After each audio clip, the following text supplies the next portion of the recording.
I'm in a coffin, so Are you laying on the floor? I've just moved into this new co-working space. It costs £200 for 6 months, and it's got a podcast studio. Oh my God, that's I a don't know. dream. I don't know how to use any of the technology yet. But look at Ali. We'll have to do some stings and stuff. Oh man, that's so cool. Yeah, unbelievable. And it's just so I'm not sure about over there, but over here, co-working's been a thing now for a few years, and then no one's really figured out the podcasting thing. It seems like it's a no-brainer. So many people have podcasts. Yeah. But most podcasters, as you know, are broke. So, even 200, even $300 a month is too much for them to invest, or at least they think it is. So, no one's really mastered that yet. Because I would certainly do it if I could figure out a way to. Because I record here in my house. Yeah. Yeah. And I do another show called the Atlanta Podcast, where I talk to business owners and chefs and basically anybody cool that I want to talk to, because I get tired of talking to running people, right? Yeah, there's only so much you can talk about running, right? Like we've got someone on the podcast who was in prison. I think you did it on Monday, didn't you? He was in prison and now he's running. And it's like, who can you find? Drug addicts, people who are in prison, right? Exactly. People with no legs. So anyway, so sort of this local podcast, and it can be very charming to do it like on my front porch. It's kind of nice when the weather's nice, but if I don't really know them and it's like a woman and it's like, come to my house, it's kind of weird. But anyway, let's get to why we're talking tonight. First of all, David and I did meet, which, you must have been like covered up, because how could I forget this handsome man with a shock of white hair? I was moving by in a flash. I think that's what it would have been. I mean, he was probably in fancy dress. What's that? He was probably in fancy dress. He loves fancy dress. Oh well, no. This was on course. He was helping those guys film for Mudstickle. Yes, is that what you were there for? Yeah, I basically had to run around behind John, or sometimes ahead of John, and try and catch the front of the world champs. Right, but so I'm very confused, because you're the CEO of a caffeine company. I mean, CEO makes it sound very grand. Well, you own a company that makes coffee. Like, what do you do, man? What's your deal? Probably a bit like you in that I'm still trying to scratch away into actually having a successful career in something. But Caffeine Bullet is, well, actually, so I did Mudstickle with Pete, and it was one of the first race teams in the world, I guess, with John Albon and quite a few British names you probably wouldn't necessarily know. James Appleton, for example, we're all in a team together called Innocent. Oh, I know old James. Exactly, we love James. I love him. We love him. I love James mostly because I would make fun of him because he always said to me he was going to do great at the World Champs. And then do you know what we call James? We call James. He's got a nickname, the Tubby Jogger. He loves it. James Tubby Jogger. Tubby Jogger. Yeah, he loves that. Love it. He also gave me gear that I wore for many years. Tough Mudder or Spartan gave him some shorts and some other shit. And he's like, I don't want this. So I took him to the airport. And I was like, you can give it to me. So I was wearing his shorts for a while. Anyway, proceed. Oh yeah. So we all set up a team together in the UK, and inevitably being a runner as opposed to an obstacle racer, after about 1.5 years, I got found out and all the courses were too hard for me. So I kind of retired into ultra running instead. And because even now, there's not very good products out there for actually taking caffeine on course, because gels are horrible and it means you've got to take a gel as well. So created Caffeine Bullet, which is a mint chew with more caffeine than a Red Bull, so that you can quickly take caffeine basically when you race. So that's kind of what I do. Then the podcast is probably similar to you, something that I love, but yeah, we don't make any money. And that's how we met Ali. What do you mean? That's like I'm a loan shark. I'm not a loan shark. Yeah, that's right. We're short on cash. Yeah. How long have you been doing the Caffeine Bullet thing? Well, it's been on sale for about a year and a half now in the UK, but we've soft launched in the States 4, 5, 6 months ago on Amazon. But weirdly enough, and I don't really understand the significance, Walmart have just contacted us about listing with Walmart. So I'm rapidly finding out about American law, and I've formed a company in Wyoming, which apparently is the place to be. And yeah, so soon maybe we'll be in Walmarts everywhere. So yeah, Delaware is another state people like to incorporate. It's where Tough Mudder is, and that's the news we have going on with Tough Mudder. Is or So, was? We'll get to that. Controversy. Controversy corner. Controversy corner. So in America, you've got the regular large grocery store brands, right? So, yours is, what's his name? Like Tesco's and Tesco. Sainsbury's, Yeah. Morrison's. Right, all those. And then you've got Walmart's, which came around and sold everything, right? Everything. Food, dry goods, fucking washer and dry, like everything. And how big are they? They're massive. Have you ever seen one? They're the biggest. Yeah. They're the biggest retailer in the country. So I mean, I could probably Google it, but Walmart and Target are like the biggest thing. You know what Target is? Yeah, I've had a time. So could you do a race inside a Walmart? Is it big enough? Oh yeah, you could. They're massive. You know when you go to France and you go on a booze cruise and you go in those massive big supermarchés? They're like that. Right. You get lost in a them. Walmart is like as big as probably the town you live in. I'm exaggerating, but not much. Now, people living in the tent section are there? Right.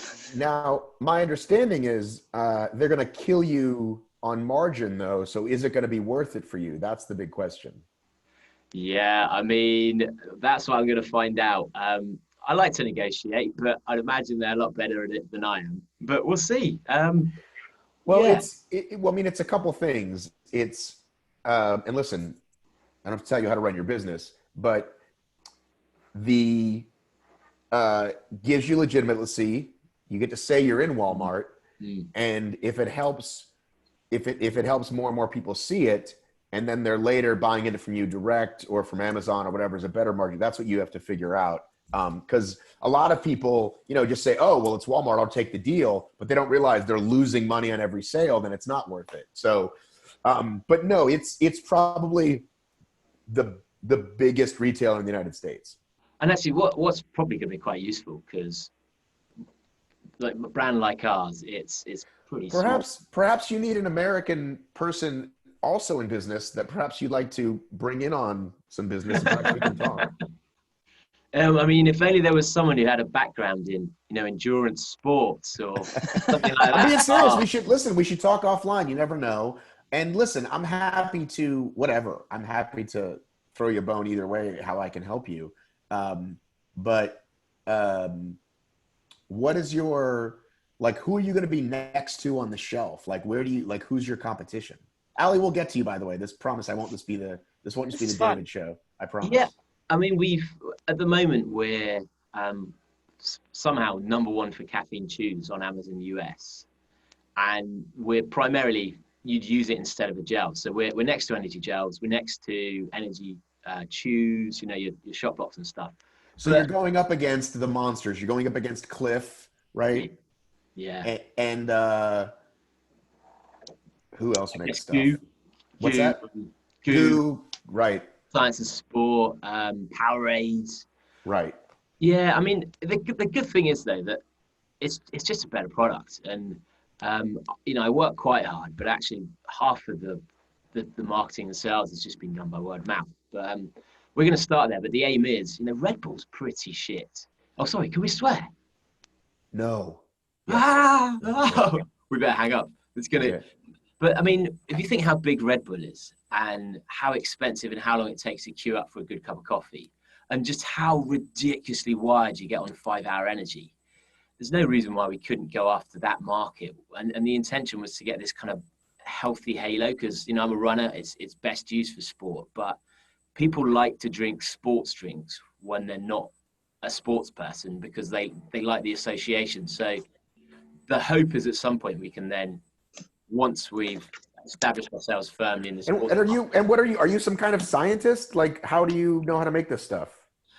I went to a scientist and said, this is what I want, and they made it. It's weird actually, because I think a lot of people are worried about starting a company or starting a business or creating a product, but actually now it's so easy to do. You just go on LinkedIn, you find someone making something similar and say, do you want to do this and twist it? And that's essentially what I did. So here we are. All righty. And so, Allie, how did you get connected with David? This is actually quite a funny story. So my ex-boyfriend told me to listen to the podcast because he thought it was funny. Wait a minute, you're straight? Yes, I am straight female woman. And there'd be nothing wrong with me if I was gay, but I'm not. In fact, it'd be easier if I was, but I'm not. So anyway, so I listened to the podcast. I thought it was hilarious. And I attended an event that my brother was running called the Great British Beerathon, and lo and behold, there was David Hellard holding court as the race director, and I got all starstruck and introduced myself to him, I think. And how did you? Yeah, so why were you starstruck by David Hellard? I don't know, because I've been listening to his podcast, and so I thought that he was really famous. Everyone knew who he was, but actually, only 5 people listened to the podcast, so there were like 20 members of the Facebook group. 10 people now, doubled. Yeah, it's doubled to 10. But but I got involved with the Facebook group, and it was great because I had always been a runner. I was just sort of getting into ultras, but mainly marathons, and I'd really got like my head stuck into the time things. I was like, I have to do a sub 4, or I have to train by Runner's World guides, or all that stuff that just makes you stressed and a bit anxious about running. And then I found Bad Boy Running on Facebook, and I was like, these guys are amazing because they drink beer, they don't take it seriously, they swear a lot, and they're really, really funny and nice, and the podcasts were really interesting. And so I just kind of started hanging out a little bit with Hellard and with Jodie, the other presenter, and then I went on as a guest a couple of times. I ran across a frozen lake in Mongolia, and we did a podcast about that. And then I think it got to the point where I'd been on it so many times, and I was in the group such a lot and helping organise runs and stuff, that they were like, fuck it, you might as well do a couple of presenting bits when Jodie can't be bothered. And so that's what I did, and it's great. And now I think it's better. It's got a kind of female voice, and there is stuff we talk about that can be quite difficult, I think, for 2 middle-class straight white men to talk about. Yeah, and it can, it did at the start feel a bit laddie. Sometimes I listen back to the first few episodes and I'm like, oh my god, did they actually say that? Is that allowed? It would be allowed in 1952. Well, you what? I think it's because I was single back then as well, which... Oh god, it was so bad when you were single. I'm so glad you're not anymore. But yeah, that's kind of how I got into it, and it's got, and I'm very organised, and so I'm the organised person that'll be like, right, we're going to the National Running Show, or we're going to go and do this, or we're going to have a party, or we're going to do an event, and I just love it. Like, it's such a brilliant community. It's 3,000 members on Facebook now, which isn't massive, but in 4 years, I think we've come quite a long way, and I just think the whole thing's brilliant. And Allie races more than anyone I know. It's almost an obstacle race trait to do back-to-back races. But right. Allie does that with ultras, which is pretty insane. Right. That is true. I'm usually the only person that can actually talk about what they've been doing that week, because I'm the only person that's actually been out for a run or done a race or come back from some foreign country crossing it. So that helps. So, and Allie, are you also a race director full-time, or just that's your part-time gig? I'm not a race director, you crazy man. So I work with Rat Race. You know Rat Race, right? Right, that's right. I knew you worked with Rat Race. Yeah, so Rat Race, the biggest adventure company in the UK. They do a whole series of events across the year in the UK, but they've also got this thing called the bucket list, which is basically races in countries that are on people's bucket lists. So the big 3 are Mongolia, which is 100 miles across a frozen lake in minus 30 degrees. Sounds fun. It's so fun. Namibia, which is 150 miles across the Namib Nookluft Park, and then Panama, which is coast to coast, so crossing Panama in 5 days, 2 days on the road and 3 days self-sufficient in jungle. And then they're always looking to add to that bucket list. They're looking at getting between 20 and 30 bucket list events going. And I go out and test the routes for them. So they tell me where to go. I go with them. I test the route. It goes wrong. They also do obstacle racing, yes? They do, but they're kind of stepping away from that. So they do Dirty Weekend, which is the biggest obstacle course. I think it's in the world. The biggest obstacle course in the world. It's huge. Yeah, it's like 20 miles long. Yeah.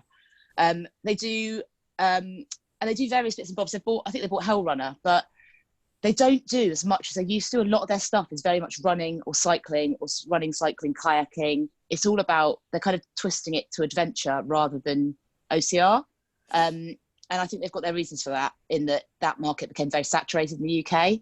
And a lot of their races, they've got the Man versus series. So Man versus is Man versus Coast in Cornwall, Man versus Mountain in Snowdon, and Man versus Lakes in the Lake District. And those involve running and various obstacles, but they're not obstacle courses. So maybe you get 3 obstacles, like monkey bars in the water, jumping from trampolines to the water, a bit kayaking. But I think, if you look at their kind of workbook of stuff that they do, they've really stepped out of the OCR scene, and they're kind of encouraging people onto more adventure running. So multi-sport or just endurance running. For example, we go to the Arctic Circle in April to test a route, and it's snowshoe, skate, cross-country ski, bike. But if you want to just snowshoe it, you can. So yeah, I think their adaptation has almost been a reflection of the UK market, actually, because the vast majority of people that probably know Matt from the UK, they were so into OCR, but there's only so long that actually people have a shelf life in the sport, it seems. And after kind of 2-3 years, you've done every race twice. Mm-hmm. And you've been to the world champs and you've paid your money and you're used to it. It's no longer that exciting. And so I think those people also have progressed into more ultras where there's a bigger challenge and there's more variety. Yeah, there's also the thing that OCR is. I don't do OCR. I've got no upper body strength. I've got no interest. I like jumping in a pond every now and again or abseiling down a cliff, but I think it's a very, very competitive arena, and Rat Race have moved away from competition. They don't reward the win. They're very much a complete, not compete company, and they reward the finish, and they will help people to get to the finish by any means. So I think when it comes to competitive OCR with them, with the Man versus, you don't have to do the obstacles. So there's never going to be a winner because you could just run the whole thing and avoid the obstacles. It's not like, those races where if you don't do it, you have to do 16 burpees and, chop one of your fingers off. So I think Hellard's right. It's very much them kind of reacting to the market of people that want to do more in the endurance sphere rather than the OCR sphere. Yeah, we definitely have a lot of folks that find their way to other disciplines, whether it's ultra or CrossFit or ninja, and then vice versa. People do that other stuff and then sort of come over and try ours. One of the things I really like about obstacle racing is that there is the option to just do it for fun. I haven't raced competitively. I haven't made an OCR in a race for me in many, many years. When I did World's Toughest in 2016, I wanted to, get 50 miles and last all night. And I did that and it was great. But even that was like a really slow pace. You know what I mean? I didn't, it was incredibly hard. I'm so glad I did it. But since then, I go out for a laugh. I make videos, you know what I mean? And there's clearly plenty of people in the open waves that do that. Or people will race competitively in the morning and then do a fun lap in the afternoon. I think OCR also attracts people on the edges of society as well. You tend to be a bit more maverick, or the people that weren't the jocks. Is that the right term? The jocks at school. It's more attracting to people that probably slightly more outcast in society, or just slightly more nonconformist. Yeah, I think the jocks is the sort of stereotype, right? Like the articles that were written in the early days were like, oh, this is a bunch of bros with their shirts off. And there's, of course, always going to be that, right? But the people that I'm really close, so I try to step back and see perspective. And it surprises me even that in these groups, all these Spartan Facebook groups, you still find people who are like, wow, I just found my tribe. I've been overweight. These people accepted me. And I was the one crazy person in my office. None of my family would do it with me. A common story, I don't know if you've heard this one, is I signed up with 5 of my office mates. None of them showed up, and I ended up doing it and meeting whole new friends. Like that's what happens a lot. But I think that's really interesting about the difference in sports, because I was from a road running background or a club cross country background, and you kind of get transformations of people going into running, but actually below ultra distance, people go into it and they're transformed by having the confidence of their own performances, but they don't go into it transforming their social life or transforming their view on communities or the world. And I think that's what's great about OCR and the ultra community, is that people are making friends at these races. You know, I've never met a single person at a half marathon, probably not even a marathon or a 10K. And there's no such thing. They call them fun runs, but you either run a 10K as fast as you can on a road, or you're not going to have a crazy great. What's the point? No. Right. Yeah.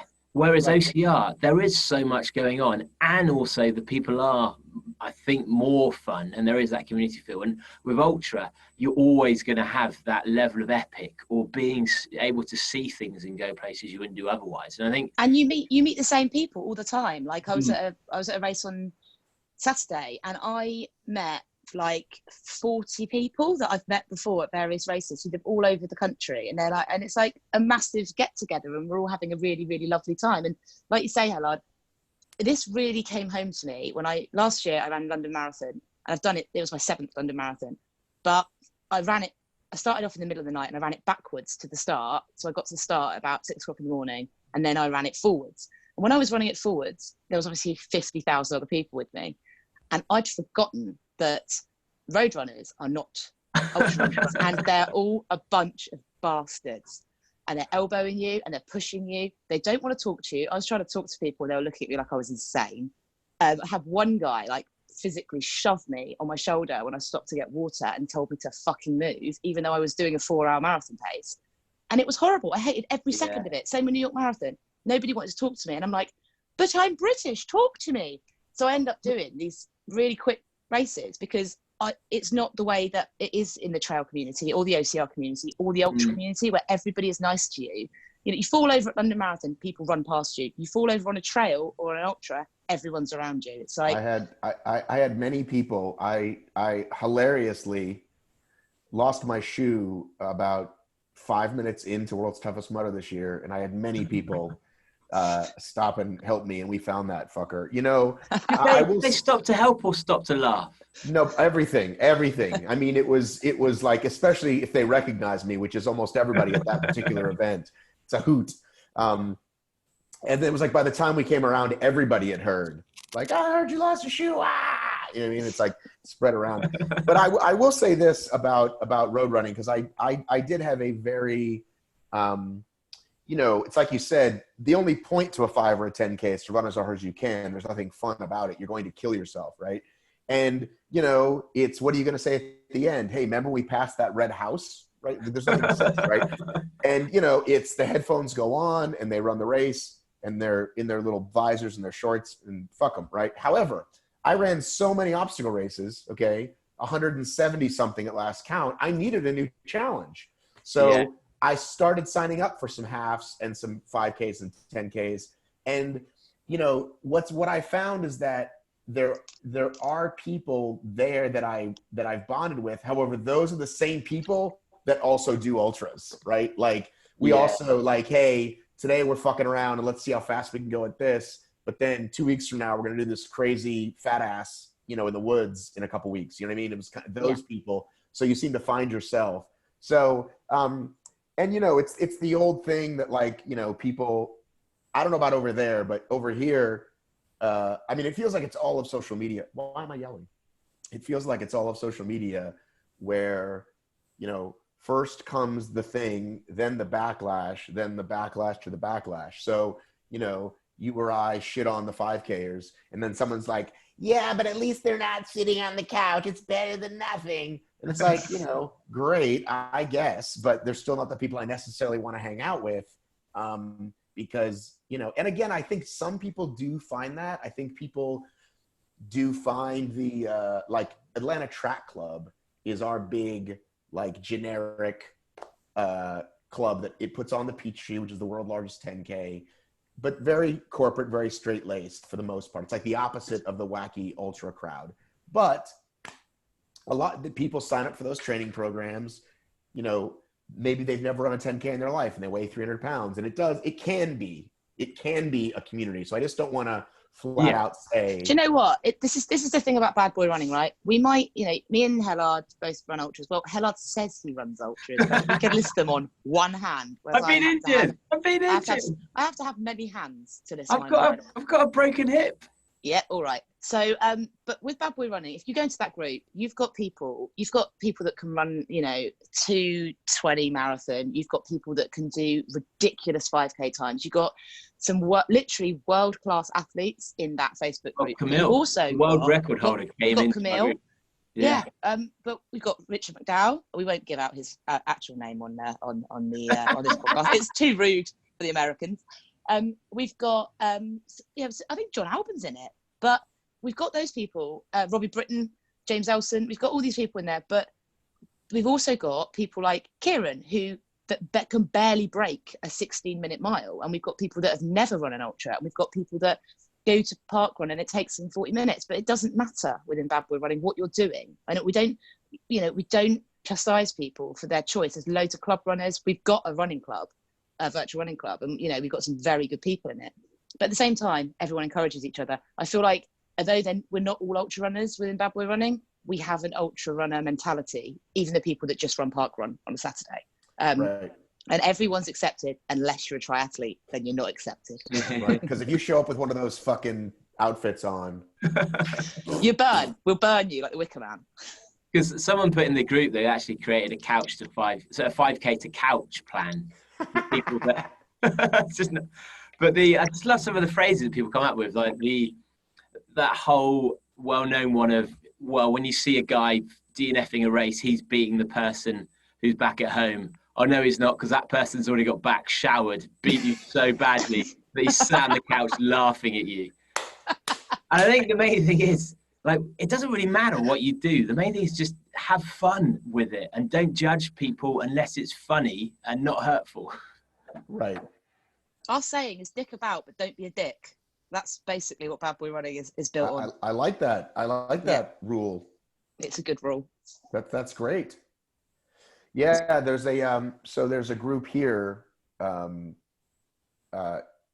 locally in Georgia called the Yeti Trail Runners, and they're very much the epitome of that. And it was started by a guy who, he used to be a skater, skateboard guy, and he just, he saw douchebaggery everywhere in the running community, so he started this thing, and people love his races. They get his tattoo. You know what I mean? And he's still a guy. He's got a full-time job. You know what I mean? Yeah. But he's actually grown it, that he went from putting local ultras on to 100-mile in Virginia, which is, I was trying to think of geographically how it would work for you guys, like a 6-hour drive from here, and then all the way on the other side of the country in Washington, which is like a 4-hour flight, like basically in a different country. And those kind of people just sort of find each other. There's some OCR people, some trail people, people who just like to fuck about. I like that dick about, but don't be a dick. That's really good. Yeah. I've never really understood about how it works in the States, in that, as you say, the distance is so different that that's why the OCR was so big in the UK, because you could travel to every OCR race on a Saturday and back on a Sunday. Whereas, like, what are the communities like over there, and how are people flying state to state to state, or do people tend to just stay within a car drive, or like so here's I turned around as if I have a map on my wall. I do not have a map on my wall. What the fuck that was. So if you imagine America as a giant rectangle, all right, I guess that's the easiest way to think about it, okay? The largest communities are in the largest states with the most, let me back up. The largest communities are in the areas with the most people, right? And there's also a bias towards that, is that the East Coast, which is from, you know, New York all the way down to, well, it starts in Maine, actually. So you've heard of New England, right? New England is where the OCR World Champs are going to be this year. That's Vermont, okay? Ah, okay. Okay. New England is cold a lot of the year, right? And the whole East gets a lot of snow, right? And then as you move down to the South, that's where I live, it's considerably warmer. We have winter, but it never really snows, right? So all these states coming all the way down, that's a ton of races. Then all the way on the West Coast, California, right? Our largest state, is it? I think California's our largest state. Yeah, I think it is. Right? Geography. Tons of races, right? Texas at the bottom here, big fat state in the middle. And then all the other cities and all the states in the middle are less. Kansas, North Dakota, the Great Plains states, like Montana literally is this big, but only has 1 million people, right? Allie just went to the loo, I think, right? No, I'm back. So are there some states without a single OCR race? Well, they probably have one, right? But, you know, and these people always complain like, well, I guess Spartan doesn't give a shit about us. It's like, no, it's not profitable to go there. Or they love money and just hate you. So stupid, right? But people, so if you live, okay, so my co-host, Josh Chase, right? He lives in New Hampshire, works in Massachusetts, right? Within a 3-hour drive, there's 1 million races. Within a 6-hour drive, there's even more, because then you get to New York and all that, right? So he could just drive and do a race every single weekend, or Mike and Caitlin, who do the Obstacle Running Adventures podcast. Or if you're really a nut, like Josh and his girlfriend, and you want to get 18 trifectas, now you're going everywhere. Boo, boo, boo, boo, boo. So that's a smaller percentage of people. I think most people do. I live in Georgia. There's 15 races a year. I could do just those and be fine. Or I could drive to Florida, Alabama, these nearby states, and snag a few more. But yes, people, again, this is, I talk about this all the time if I get interviewed by these sort of mainstream media, that if you look at what obstacle racing is as a whole, right, which is you fall down, I'm going to pick you up. Oh, you need a boost over the wall, I see you struggling. That immediately transfers to outside the race. Who needs a ride to this race? Oh, you need a place to crash. Yeah. I mean, I've been someone that's been able to offer up hotel rooms to people, and I've been the one who needed a place to crash, right? Or needed a ride, given a ride, depending on how my finances are doing, right? And so if you and I spend 4 hours in the car, and then the race weekend happens, and then we're hanging out at the Airbnb afterwards, and then the drive home, you know what I mean? That's a real community happening, because it's about helping each other without it just being like, that's not bullshit. That's not a made up community for the sake of people use that word now as a thing. That's a real thing happening.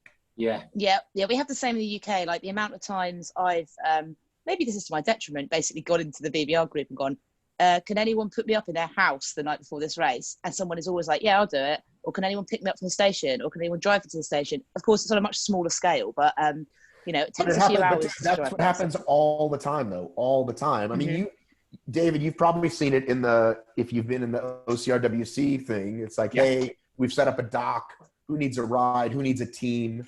And it just sort of becomes, I mean, I've had countless people stay at my house because they were passing through.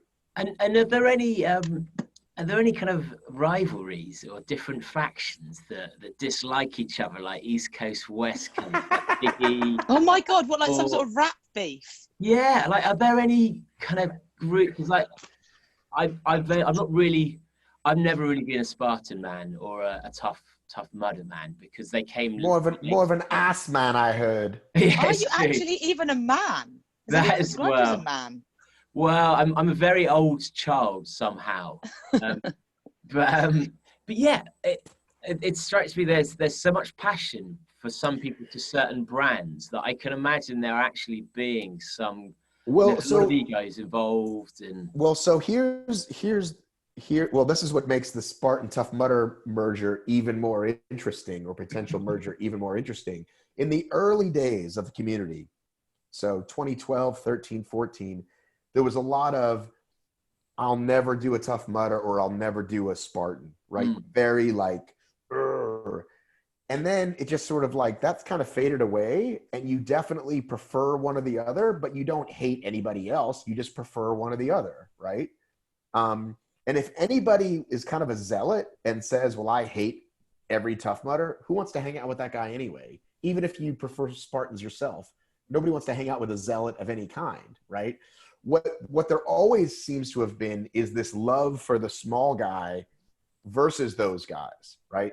So don't do Tough Mudder, but you should do Savage and Conquer the Gauntlet and this local one that is put on by my friend that only does it once a year. Like, support local, like that whole thing. And are they good?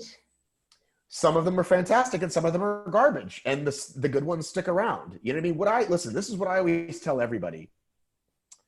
Just deliver on what you say you are. So if you're a small mom and pop race, don't say it's the toughest day of your life, because that used to be like what everybody would say. Come out for the toughest day, and then you jump over a couple of hay bales, and you know what I mean? And if you're not family friendly, if you're really hard, don't say bring the kids because you think it's better for marketing. Just deliver on what you say you're going to be. And I think most people have found that. Now that we're into year 7, 8, some of our favorite local races, they just don't do it anymore. It was never that profitable, and they just kind of got tired of it. You know what I mean? It was just a guy and his wife. And at the end of the day, they got 1,000 people, which is great for a local race, but it just wasn't worth it. I just heard from another local race here. I won't mention it because I don't want to spread bad rumors if they stick around, but one that we all do every year. And they're like, yeah, we're not sure if we're going to do it again. But in terms of groups, regionally, there's always been like pride. Like I always say to, Mud Run Guy does this like vote for best race every year, but they also vote like, what's the best group? And I've always said that's like if you asked every member in the family to vote for their favorite family member, it's like we're all just going to vote for ourselves. It's pretty pointless, right? Unless you convince one of your brothers to vote for you too. So doesn't really make sense. But I can tell you a lot of people really, really don't like a particular group that I wrote about recently. A lot of people hate those people. Were they hated before? Yes. Interesting. He's just denying all responsibility for the hatred. They were hated before. It's nothing to do with me. And what was the main charge? Well, the misconception is that I wrote saying this entire group was shit, which I did not. I said, here's this guy that did all these things and used his position to do these things. I mean, the way I heard it was you said 16,000 people gang raped one person. That's what I heard as well. Was I wrong in that? Was I wrong? Oh my God. Sorry, that we probably say more things on our podcast than you. I just passed out. I'm not kidding. I have to watch that video again. Did you notice? I just passed out from laughing so hard. I literally just passed out. Can you see why we have to edit our podcast now? I don't know. I don't edit hardly at all. I just if you cut out, I'll edit, but I don't edit for content. Some people never knew that guy and said, I've met so many friends, the same thing you and I are talking about, with 16,000 people, you might never see that guy, and you found a group and they welcomed you, blah, blah, blah.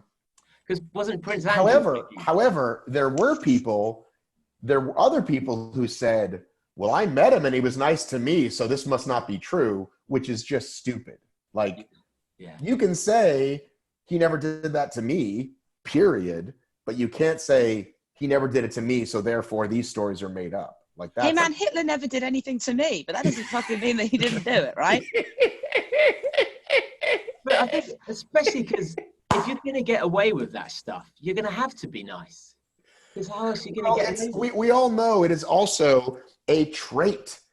It's a well-known trait. Like, I don't know how many news reports or documentaries you need to see that people, those same people, can be charming, can be really, really nice to your grandmother. They are because they're narcissists and they're sociopaths, and that's the trait of a sociopath and a narcissist. So, of course, they're nice. Right. Of so course anyway, they are. that group is still functioning. There are plenty of people in it. God bless you. Have fun. You want to do it. Like, I'm not saying you're horrible for being in the group. However, if you're going to say that, if you're going to accuse me of making things up or shaming the victims or all that crazy shit, then I don't really want to talk to you. But if you want to stay in that group because the group was great for you, then great. At least like do something to signify that the group understands that, you know, they're not in acceptance of that kind of behavior. You know, maybe change the name slightly or. That was the problem was that early on was that the people who were in charge of it, be careful what I say now. People are suing me left and right now, so I have to be slightly more careful with what I say. Like legitimately suing me. Like, I've been served by people. Do you want to Skype message me and I'll read it out as my voice? So please don't. Okay. We haven't got any money, Hellard. We don't have any money. That's it. There was basically like 3 admins that were all women, like refusing to admit anything, refusing to talk to me. Which is certainly their right, but it didn't look good on them. And then they added, if you go to the group now, you can, even if you're not a member, you can see there's like 17 admins. So great start. You brought in other people, so maybe this shit won't happen again. Because Allie and I were talking after we did an intro and outro to the interview you and Jodie and Matt had, and Allie, and we were saying the trouble is now that Facebook groups, I think they work up to a size, and then as soon as they get too big, it's too hard to actually have any kind of cohesion, but also to police what's in there, and it then attracts people who aren't necessarily part of the ethos of what the group was, and so suddenly it just becomes like the Wild West. Right. So yeah, exactly. And I think that's anything, right? Any company, any organization, OCR in general, even, you know. Right. What do people do? What are behaviors of human beings? Well, typically they form smaller factions, right? Like that kind of thing. And so, like, I got invited actually to be a part of this Facebook thing before all this, where, you know, my local group, Georgia Obstacle Runners, which is like the local group we started years ago, is like 5,000 people, and it's fine. And people come and go or whatever, but these people that run, you know, they started like a breastfeeding moms group, right? And there's 50,000 people. So every day they're getting 1,000 requests. Wow. Have to weed out the people that are bots, right? Yeah. Weed out the people that are fucking predators. The marketers. And, you know, and I learned, you know, how they ban someone. Like I think we talked about this in the first podcast, how you decide to ban someone, what's worthy. And these people pretty much they're like, we have no questions asked. We just fucking ban you and move on. We got too many people. It's like, I couldn't imagine. Why would you even want to manage a group of 50,000 people? Now, some people also figure out a way to make it's a business, right? Like they start charging members and blah, blah, blah.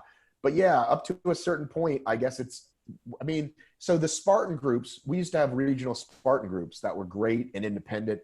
And then Spartan came in and said, well, can we just take it over? And they did. And now Spartan runs it, which again, as a company, is a smart move. So they run the Facebook groups now. Right. There's still some non-related Spartan ones, but these main Spartan ones, it's every day a new person saying, what shoes do I wear? And then 20 good comments and 20 trolling comments and, you know, and a bunch of like fake engagement. Hey, Spartans, what's your favorite Aru juice to drink? God. Right? What's your minty caffeine preferred? Chew of choice. Chew of choice, yeah. Today's episode brought to you by Caffeine Bullet. The thing is, everybody in BBR loves Caffeine Bullet. We have no problem. But that's, you know, I'm like, we police our group so well. We've got like maybe 10 admins. Yeah. We're so good at it. But there's only 3,000 people in it.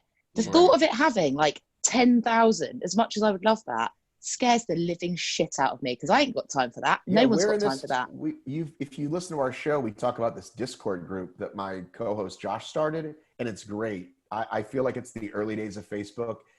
It's a love fest. If we argue, it's fun. We take the piss out of each other. But I know it's limited. I know the day is coming that it's not going to be that. We're up to 500 now, which is huge for us. It's like the equivalent of 5. Like, we can't believe it. It started out as 30 of us. See, I don't know if that's going to happen with us because we're such a Marmite group. People either absolutely fucking hate us or totally love us. And I think it's so obvious. That's how people feel about me, though. That's how people feel about me. So I'm kind of hoping that the people that do come in and get chucked out, which I do ban people every day. I'm like, fuck off, mate. That's not relevant. I'm hoping that we can. People will see that happening and be like, there's no point because it's so policed. So David, do you think it's too much? Do you think it's just the right amount of the ban hammer, too much or too little? And you can't talk for a second. I mean, I'm not really in the group very often, so I don't really have an idea of what happens.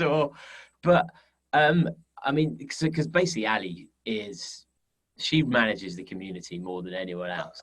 All right, so then you're the wrong guy to ask. Yeah, so yeah. What's an offense that's bannable? Like, because for me, I think you should do my basic premise is no hate speech, no porn, right? Like that's like you start going after somebody after like you can't, like, we're having an argument is one thing. You start calling someone a motherfucker and you're an idiot. And I looked at your post. You like gardening. You must be gay. Like, it's all right. You got to go, dude. Like, that's not cool. So with us, it's the same thing. It's like no misogyny, no hate speech, no porn.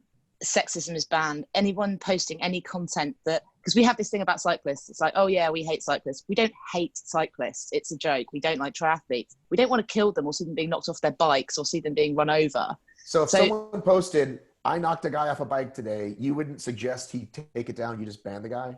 It'll be taken down immediately, and we would message him and say, absolutely no way, mate. He gets one chance.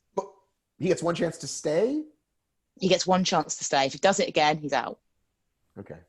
And we're very, we give feedback on stuff. Also, we get people posting content multiple times, which they think is funny. We have one guy posting stuff that is basically like, it should be on British Forces humour. It's got nothing to do with running. It's slightly sexist and misogynistic. And it's like, what the fuck are you posting this here for, buddy? Like, no one's interacting with you because really, the people within the Bad Boy Running community all like running, or walking, or going and volunteering at races in some way, shape or form, right? So yes, everybody likes to laugh at stuff. And sometimes we have lol posts up there, but we do keep a really close eye on it. And we talk about it. We got a messenger group. Me and the admins have got a messenger group, and we do say to each other, do you reckon this is okay? And I'll be like, no, or Jodie will be like, no, and then we'll just take it down. But anything that we see that is completely irrelevant to the group, or has been posted 1,000 times before, it involves injuring people, is down. And if conversations get out of control, that person involved is messaged and said, you need to calm it down. If they still don't calm it down, we'll ban them. It's as simple as that. And we haven't had anything bad come back from that yet. But we are a relatively small group at the moment. But I really think that most of the people in that group do listen to the podcast, and they do understand it's no nonsense, and it is no nonsense. Like, we don't want to upset people or offend people. We just want people to have a nice time, which is very idealistic. But at the moment, it's manageable. I don't know what will happen when it gets bigger, and it will get bigger. I think it was a wise man who once said, have a good time all the time. Was that from... That's my philosophy. Bill and Ted? Is it yours? That's from Bill and Ted. No, that's Spinal Tap. Is it Spinal Tap? But so... Like, the trouble is with, particularly with humour, it's just so hard because humour is actually why our podcast is, people like it. It's why people join the group. It's why we've got a different view to everyone else. But it's so hard for people to get right because not everyone's funny, but everyone wants to be involved. And so where's the line between we're taking the piss and now you're being mean? Or... Well, so yeah, and again, I'm a much bigger believer in letting the community do it for itself, right?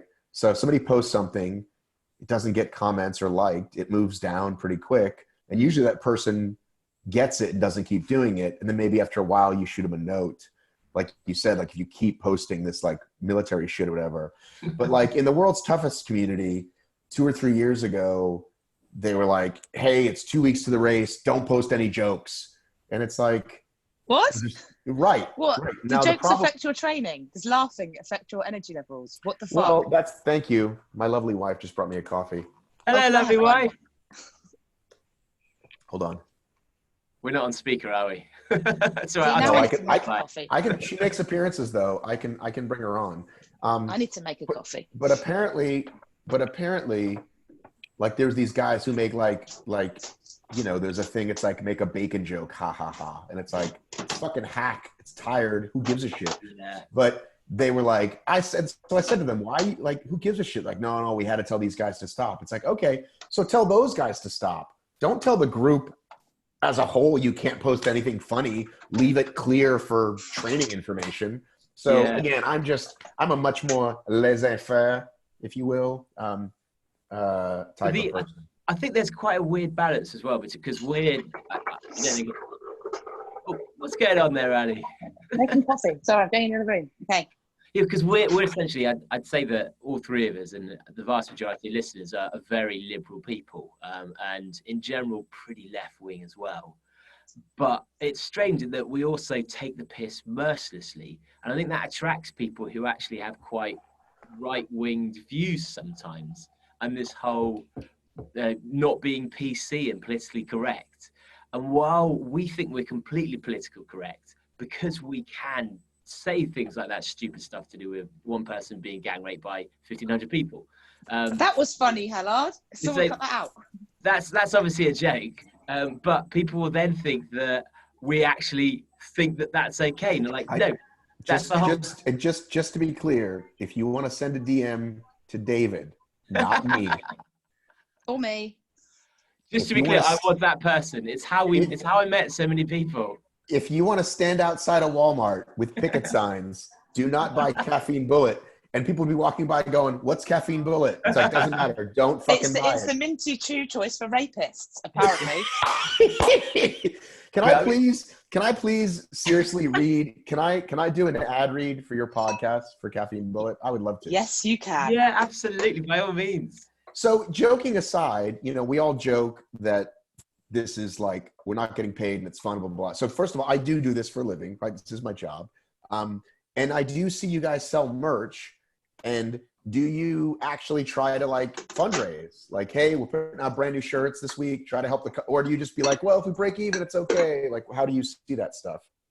I mean, we don't really do either. So partly, like I've always hated it when you just have something where people are repeatedly asking for money and to donate, and it's just not really my style. I think it's partly being British doesn't kind of fit with me for spelling. No, it's being British and posh, Hellard. Like, happily ask people for money. You're posh. I'm like, please, can someone give us some money so we can keep the podcast going? Whereas you're like, nah, it's all right, we'll be okay. Yeah, I mean, we do have merch that we sell, but Jodie handles that incredibly ineptly. So basically, I think we've probably got £600 in the bank total that is from merch that goes to the cost of the podcast. Let me quickly hang on a second. That's probably about $600 at the moment, to be quite frank. I thought it's more like $750. Yeah, there you go, same difference. It used to be a lot more. Yeah, and the thing is, I'm one of those believers that if you do something right and you do something well, you shouldn't chase money. It comes to you, and partly we just haven't had time to actually market, to position ourselves. But I just really love doing the podcast, and I love the community behind it. And it feels dirty to commercialize it too much, because then I'd hate for people to not trust what I say, or to think that I'm doing something for commercial reasons. No one trusts what you say. Why do you think people trust you?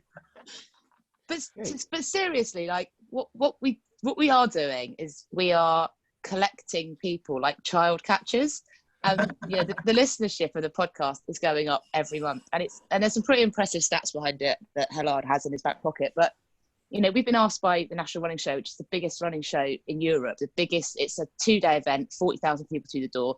we're hosting the Ultra Zone. We're interviewing, you know, Laz Lake and Camille Herron and John Kelly, and we'll be on that stage for 2 days. Everything's branded Bad Boy Running.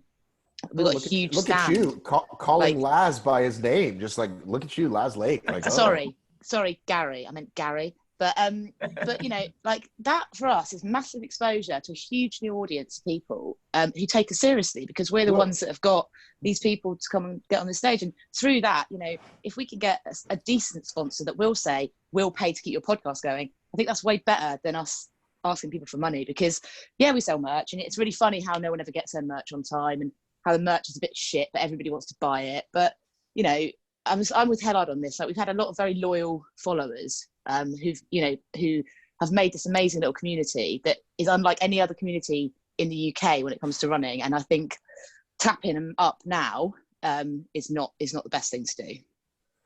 Yeah. Well, would you like to hear my take on that, or please. As the guy who does this? Is your take on that we're fucking stupid? Is this your Marmite? This is where Marmite comes in. The love or the hate of Matt. What's Marmite? Oh, like the stuff you put on toast? Yeah, well, their big advertising campaign is you love it or you hate it. Right. Well, no. So I struggle with this exact same thing. Right. This is something that I do that I absolutely love, and it's how I feed my family. And early on, I only reached out to sponsors, or they reached out to me, and it made sense. Right. Here's an exchange. You've got this real estate listenership, viewership. We'll give you some money. And I wanted to sell merch, and then this Patreon thing came out a few years ago, and I didn't really know how to do it. And, you know, this really interesting thing happened. You never want to say, like, on the microphone, like, hey guys, it like feels weird to say you're broke, or it feels weird to say you need it, because you also like want to have the impression that you actually know what you're doing. And it's the whole, like, am I worthy? Just sort of the self-doubt we all go through. And for me, like, I made a joke once about, like, my kids eat so much cereal, please help me feed them. And that's kind of become a thing now with, like, in the post, like when I post something, people are like, great, donate to Matt, his kids need some more Lucky Charms, you know what I mean? And so it's just become, you know, I think I heard somebody say this once, like, marketing is only cheesy if you make it cheesy. It's only slimy if you make it slimy. And if you ask in earnest, people that want to support you, and then it feels less weird or icky each time. So again, do I get on every single post and every single podcast and beg for money? No, but, you know, I thank Patreon members pretty much every time I mention it. Once in a while, I'll make a video that says, hey, we'd love some new, you know what I mean? Because I know I could, someone who has more business sense than me would probably say you need to do it more. You could still get away with doing it more and not lose your audience. But I'm still erring on the side of, let me just give them as much content for free as I can. And then once in a while, you know what I'm saying? So yeah, do you know what, Matt? I don't think it would kill you. I don't think it would kill you to get on once every 6 weeks and say, hey, we're doing a push, we're doing a drive. We'd love to get some merch out into your hands, and please buy it because it helps us keep the lights on, you know? Yeah, I'm the same. And I go and do these test pilots for Rat Race, and I have to go all over the world, and I do these runs that no one else has ever done before. And then I come back and write a really long blog, and then I put loads of stuff on social media. And then I get all these people saying to me, you're so inspiring. Oh, this is so brilliant. Like, oh no. Oh no. Perfect timing. Was that the Queen? Did the Queen do that? You guys have that kind of power? She said too much? The Queen is everywhere. Oh yeah. You better believe she listens. Are you upset about Harry? It's quite weird, because I think for people like me, Harry's always been the one in the royal family that he's you. Like, you're like, he's the guy, he smokes a spliff sometimes. He's probably sorry, my boyfriend just rang me and ruined my phone connection. Twat. Yes, Julia. Well, now we're on to Harry, so you have to wait, Ellie. Harry. Yeah, it's quite weird, because I've got complete sympathy for Harry, and actually, I reckon he just wants to be a lad and out and just rocking it, you know, having great fun. And he's married this mega hot American who's come in and has been like, this is great, I want to be involved in this royal thing, and thought, oh wow, they really are mean, aren't they? And there is a slight racist undertone in the fact in the way they're going for me, and like, oh, I know you told me all of this would happen, but holy shitballs, I didn't realize how bad it's going to be. So yeah, I mean, I've got complete sympathy for Harry and for Meghan, and basically our press are complete. Well, the tabloid press are complete scum, and yeah, I can see him being on like Dancing with the Stars, next year. And But can they actually turn off the valve that pumps money into them? Are they really going to be like paupers now? Like, what actually happens? Well, that's the weird thing, and I think that's what's worrying for. Why are you asking David Hellard like he's a royal correspondent for the UK? Like he knows. Because you cut out, and I needed to talk about something. Do you know what they're going to do? They're going to start a Patreon fund for people to keep them as normal human beings. That's what they're going to sell some merch that says Meg Hasbot on the front of it. Actually, unbelievable. It comes down to like it's almost at the root of the non-funding of the podcast. It almost feels demeaning to have to ask for money and for a royal, like massively for a royal. And what are we going to see Prince Harry doing adverts for KFC and all this kind of stuff that is going to break the heart of any British royalist, to be like, wow, he's essentially having to revert to all these. Or is it going to be a sell-all book where he has to dish on what, my Nazi dress up hell, because do you know he did that? He went to a party dressed as a Nazi. He was like 17, 18. He was. Right. Don't say you haven't done it. It's true. Over here, people are getting in trouble for old tweets all the time now. If you do a tweet from 2010 where you made a gay joke, a black joke, anything, off with your head. Yeah, I see. I'm on catch up still, so I've started to tweet them now, so that once I'm successful, they can then come back at me. Or else I don't want to be too clean. You need that kind of edge. Allie, why can't we see you? By the way, you can see me now. So I accidentally pressed it. I pressed a button. You can see me now. Look, here I am. Listen. As much as I don't want to ever speak for all Americans, and I get asked questions by foreigners, I think I would be remiss if I have two people who know a thing or two, right? So that's why I'm asking about Brexit's next. So just heads up. Oh man, I mean, you explain Trump and we'll explain Brexit. Yeah. Is it really the same thing? Is it really the same thing? It's worse. It feels that way. No, nobody is worse than that. Come on. Are you being serious? It's much of a muchness. Like I'm not. Okay, how about this? I watched the movie with Cucumber Patch. Did that rightfully explain it? Which one? Oh, the recent one. 1917. Like the really cool one where Isn't that? No. Yes. 1917. How does it end? It ends. Everybody with dies. It ends with Brexit. It ends with. Yeah, I mean, the thing is that we are, and this is where I guess America and Britain are quite different, but similar in some ways. Like London is it's such a bubble compared to the vast majority of the rest of the UK. And so you have the Labour Party, who, for example, are like the Democrats, apart from far more left, and they're either is it called blue? They're either your blue collar workers or they're your liberal elite, and so it's weird in that. Can you see that? Oh wow! Oh, the one with Dominic Cummings. Yes. I thought when you said Cucumber Patch, I thought you meant Cumberbatch. That's him. That's Benedict, isn't it? That's not Benedict. Which one is he? Not Benedict. Which one is he? No. Oh man. Yes. Oh my God, he looks so old. I mean, look what Brexit's done to him. The stress of it. He used to be the sexy otter. Now he looks like an old man. Okay, so clearly there's some makeup involved. I watched this. Does this teach me everything I need to know or not?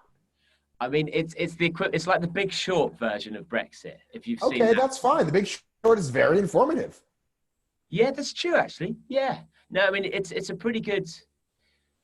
It's strange. It's almost as if I feel from my point of view, and I realise that I'm in a complete bubble and quite naive to some things, that it's almost as if you have to face the reality of the discord in your country, and it's almost this that there is an anti-immigrant undertone. There is a nationalist undertone, and the Indians. It's the Indians, right? Exactly. Honestly, Indians. See, I live in the countryside, Matt, which is ironic, by the way, because our Indians is who got their country taken from them. Isn't that interesting? Yeah. We're probably related. We're all related. All of us are at the end of the day. Once we were all one big country joined together. I mean, that a lot of young children in England can say that of me, but I know what you're saying. I know what you're saying of that. But why is it that Americans are so handsome and Brits are so ugly, though? That's a good question. Sunshine, mainly sunshine. That's genuinely true as well. I mean, other than your actresses who are gorgeous, right? What's her name? And the other lady, gorgeous. I think it's because we drink earlier. We start drinking way earlier than Americans. So by the time we're kind of 16, we have the body of a 40-year-old. Yeah, true. And we don't get any sunshine either. Look at that. Look at Hellard. That's the amount he gets. He's in a coffin. And this is the amount I get. Right. And so, yeah, we just wither. We're like little withered sort of half people. And we age very, very fast. Also, we never clean our teeth. We never clean our teeth. That's when true. We're younger, we vote one person from each class to take all of the beauty of that class. And they then become Hollywood actresses. And the rest of us are left. What is your favorite subplot of Love Actually? My favorite subplot is the guy who is fucking. He wants to fuck his best friend's wife. Yeah, it's amazing. He's like, oh, look at me. I'm Egg from this life and I'm really nice. But he wants to fuck his best friend's wife. Then goes round there on Christmas Eve and gets off with her in his best friend's doorway. What the fuck? I like the subplot about the guy who, his son, he's lost his wife. His son wants to meet this girl and to win her over, but then he just wants to kill a black man, so he runs through the airport to try and kill a black man. I might be confusing the actor and the story, but I think that's one of the ones that happens as well. There's this great YouTube show called Honest Trailers. Have you seen it? No, it sounds amazing though. Sounds good. So I just watched the one last night. Google it now. I mean, Google it later, not now. It's called Honest Trailers. And they do things like every Tarantino movie, and it sort of shows like all the same, kind of, things that, so how like Love Actually is really like these like 8 subplots, none of which are really good, right? Because you've got the guy that wants to fuck his best friend. You've got the guy that wants to fuck his secretary and buys her a gift. You've got he can't speak the same language and gets married. The guy who goes after his younger assistant who speaks a different language. Guy who what's the other one? Woman who wants to spend Christmas with her retarded brother rather than the hot coworker. It's like nothing is good about this story. No, nothing is. They're all a bunch of bastards. It's like, who's the worst one? You've got to choose the worst one. Can you tell it's written by a man? Well, yes. I like the what's his name's character, the older guy, the singer, the aging singer. Oh, that's Bill Nye. Yeah. Who finds out that he actually loves his fat assistant in a straight way, but that's the sweetest story to me. Yeah, I mean, is that big then in the States? Is Notting Hill big? These love rom-coms? Well, you understand. There's a gentleman named Hugh Grant who had a moment here. Very short moment, I've heard. Well, this is very interesting. Here's what's interesting about Hugh. Hugh got busted in a time when he was on the telly, right? The late night telly, making a joke about it a few weeks later, and then went on to still make a few movies. Now, forget it. He would have to go into hiding if that happened now. Do you reckon he would? Oh yeah, you can't. Yeah, because it would immediately get you. Trust me, it would just. Can people just not forget about that? It would just get rolled into Me Too, and you'd have to go away. Okay, should we talk about your president then? So why is it that that fucking Hugh Grant gets a blowjob off some bird in the back of the car, but yet your president goes around grabbing people's vaginas, but is still the president? Please How does don't that ask me work? question. Please don't ask me How that does that work? How does that work? That's mental. We're living in very mental times, but let's back up for a moment. So those movies, right? If it works once, let's do it 1,000 times. So we got Notting Hill, and we got whatever. You know what I mean? I think 4 Weddings and a Funeral holds up. I like that one. Yeah, good. But he was a legit, and again, that Honest Trailers shows like the 17 other movies that it launched, right? All these horrible stories. Let's get 10 stars, put them all in a movie. Here's the different plots. Here's the friend that wants to fuck the other friend. And it's like, I never watch any of those. Just so you know, I don't consume that kind of content. I never have, and it's not really my wife doesn't like that kind of shit either. My wife is not a rom-com kind of gal. If you are, God bless you. It's not my thing. I've got a question. Is Trump going to win the next election? In 2016, we all thought there's no chance in hell, right? No chance in hell. Yeah. And boy, were we proven wrong. Here's what someone said to me. By the way, if you're listening to this podcast and you're thinking, dear God, Matt, I'm avoiding this bullshit by listening to you. I don't want to hear it. You fucking bad. Here we are. Things kept happening. Like every week there was a new story. He grabbed this woman by the crotch. He called this Indian woman Pocahontas. He did that every week. And like, impeach, it's going to happen. And this guy said to me very wisely a year and a half ago, Matt, none of that's going to get him out. What's going to get him out is someone that can beat him, right? Yeah. So every time, this time we're really going to get him. Impeachment process has started. It's never going to happen. So who can beat Trump? That's the big question. Kanye. Go Kanye. Stand up, right? I don't know why Hillary stepped back. I think she's still probably the best person that could actually beat him. Nobody else can gain enough traction. Can Bernie gain enough traction? We don't fucking know. We pray every day. We pray every single goddamn day.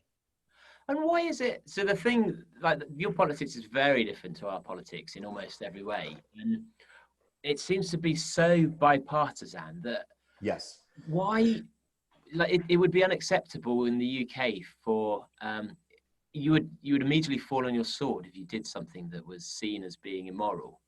But why is it that the Republicans are prepared to back him no matter what, even if it means that he's breaking the law? And just all about self-preservation, is it? Ego, money, which is listen, politics since day one, business since day one. But why do people want to elect those people as their leaders? Surely they want to elect people that are actually there to make a change and actually who have the interests of the country at heart. Well, here's the thing. Here's the thing. If you believe the narrative, okay, if you're not a massive conspiracy theorist, which there are plenty of those fucking nut jobs out there, but if you believe the narrative, that is Trump very wisely spoke to people that hadn't ever voted before, right? We're going to get the brown people out of here. We're going to build a wall. We're going to keep your job. Nobody ever actually does what they promised in the campaign. Obama didn't. Nobody does. You do a certain thing to get elected. So he went straight, right? Make America great again. And people that wanted to hear that voted for him. Many of those people hadn't voted, right? Hillary had multiple messages. What was Hillary's? Like, if you asked what's Trump's thing, make America great again, what's Hillary's? I don't know. She had 20 different points, right?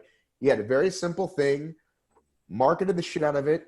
I don't want to get into what Facebook did that was good or bad, but it worked, right? But we all thought, okay, even a dumb redneck, air quote, that voted this guy in, right? Even that guy can now see that Trump was horrible and full of lies. We thought that right away. But then all those shit happened, and sure enough, they would chime in, well, wait a minute. Like, you would point out these 12 horrible things he did. Yeah, but what about Hillary's emails? What about this? So again, can someone else come forward and dethrone him? That's what has to happen. Trust me, this is the new normal. if you were a senator and you got caught grabbing somebody's vagina, it was over for you. You got caught. I need to step away and go be with my family, right? This guy has done far worse than anyone. I mean, and do you think it will return? Like, do you think now we're at an age where all you have to do is say fake news when you're caught with anything, or do you think once Trump goes, then everyone will return back to how it was? Well, it's certainly not going to go back. You can't put the genie back in the bottle now, can you? The problem is, personally, I finally got a laugh out of Allie. I made so many cracks. I love that. What's that? I love that little genie bottle chat. That was great. Well, no, I'm saying we had a whole conversation, and I kept making these jokes, and like my bad British accent. She never smiled once. She'd be like, "Okay, what I was saying was anyway." Do you know what? Because I was fucking fuming about the content of what we were talking about. I was like, "It's not the time for jokes right now. We're talking about something pretty fucking serious. Stop joking with me. I'm absolutely livid." That was that. Okay, we'll get back to that. So, see, Matt, what every American doesn't realize about every British person is that every British person can do an accent of an American person doing an English accent. Which is, I know it's Mary Poppins. We did that already. Hello, Governor, and I love it. I'm all for it. But I don't say. Have you heard me say hello, Governor? No, I did a Spinal Tap. You just did. I said, "Put the genie back in the bottle now," right? That's good. You should say that more. That should be your catchphrase. I didn't say, "Hello, Governor, put the genie back in the old bottle." Oh, wow. So back to what I was saying. Because I am someone who actually writes news for a living, right? When I write something that I put hard work into and I'm called TMZ or fake news, that shit pisses me off because I work hard at what I do. So that has become a thing, right? And again, here's the problem is the polarizing, right? You're either absolutely for this or absolutely against it. You're either MSNBC or you're fucking Fox News. And I don't want that. I can't watch, even though I agree with Rachel Maddow. Do you know who that is? No, I don't. She's a talking head. She's on the left. And even though I agree with her, if she's shouting with the same vigor that the Fox News people are, you know what Fox News is, right? Yeah. Yes. If she's shouting the same, then it's not good to me because someone just deliver me the information. Yeah, it's outrageous, isn't it? So it used to be, tell me if it still is, that I could actually watch BBC News or read The Guardian and try to find something less polarizing. Is that still a clean avenue for me, or have those been tainted too? Yeah, I mean, the BBC legally has to be independent. And interestingly enough, both parties say that the BBC is biased against them. Then that's good. Then we're doing the right thing. Then they're doing exactly. Thing. But then on newspapers, it's slightly different. We'll have the tabloids, which are like Fox and MSNBC. Right, but people can't tell the difference. So again, it's this bleeding of, it used to be, the National Enquirer was a joke, right? Mm-hmm. And even the New York Post was kind of a joke. Like if the New York Times puts out a headline, right? The New York Post would always do it with alliteration because that's hilarious, right? Boozy bombshell breaks bank. You know what I mean? That's like every fucking headline. But now if you go to yahoo.com, okay? Yeah. Yahoo.com, you'd think like pretty basic news. If you go past the first two headlines, it's all bullshit clickbait. It's all, that's the value. That's which is, again, I get pissed off when I get called clickbait, right? Every article is, guess which celebrity sucked off this one, or, you know what I mean? Like, just the typical fucking clickbait. Who was it? You've got me in, man. There's no real news anymore, right? So I'm trying to do the best I can in this tiny little world of obstacle racing. And are people, because I think the worry is, like, for our generation, it's people who are reasonably educated are aware of how it used to be and kind of how things are changing, and have therefore the objectivity to hopefully discern between what is subjective and objective reporting and media sources. But would you say that most people in the States watch Fox aware that it's slanted, and or MSNBC aware? And also, are young people now, would you say? Well, so here's the thing. I live in a bit of a bubble myself. Okay. So within my own state, okay, I live in the city. Okay.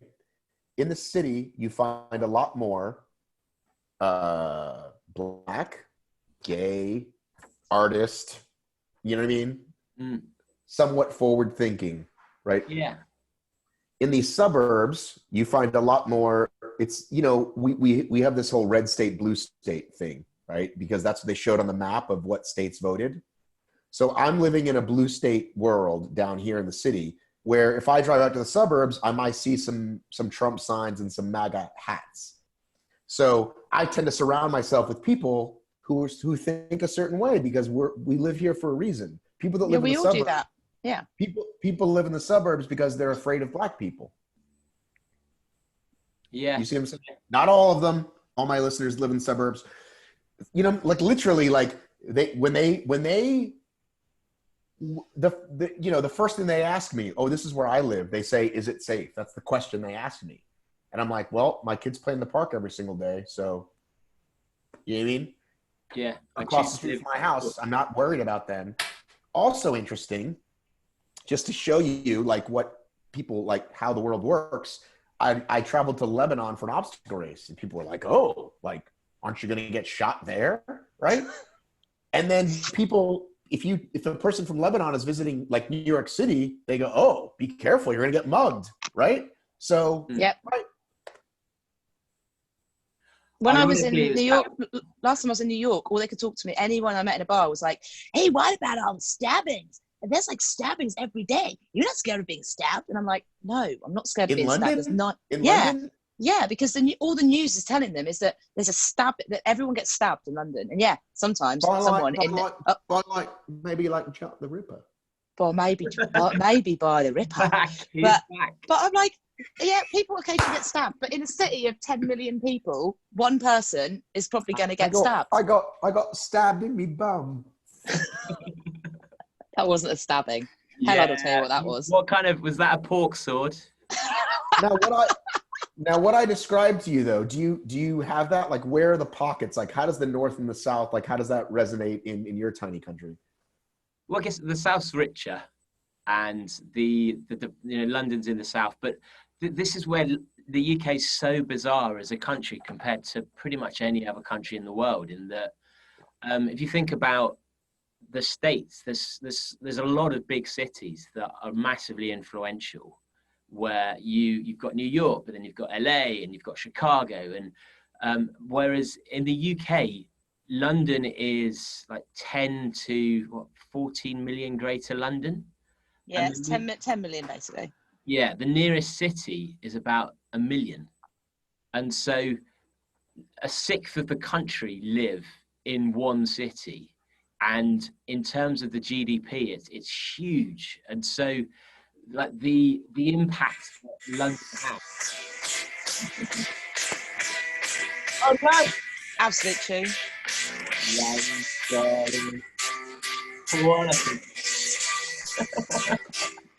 I'm glad this is on video, so people can see how you're dancing. It's pure joy.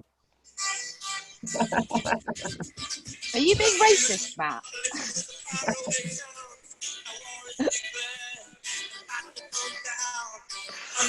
Oh, God.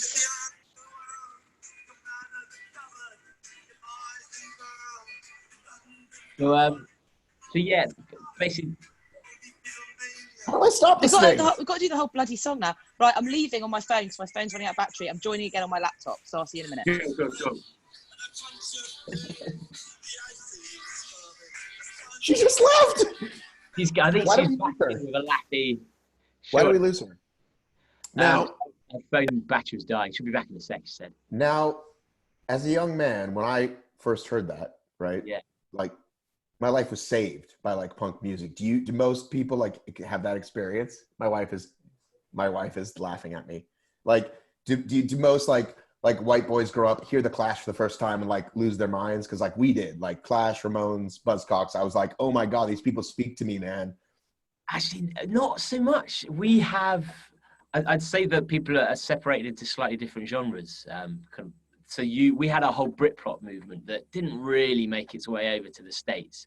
So that defined everyone for a while, like if you're Blur or Oasis and like your Radioheads. No, this is previous. This is like, oh yeah, early 80s.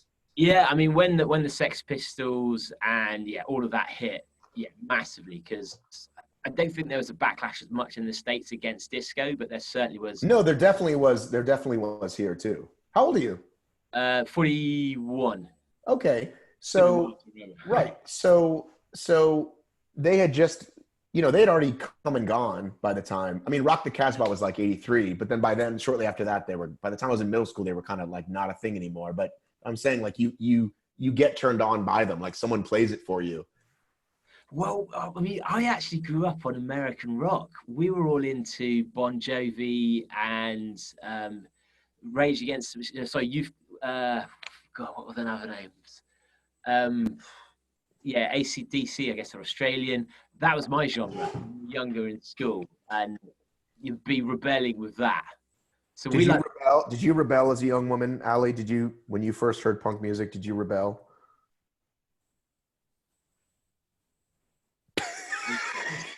This is her rebelling right now. Did she have a lobotomy? Allie. I think she's in and out. Alice. Allie's from the music industry. Oh, I forgot that. Yeah. You there, Allie?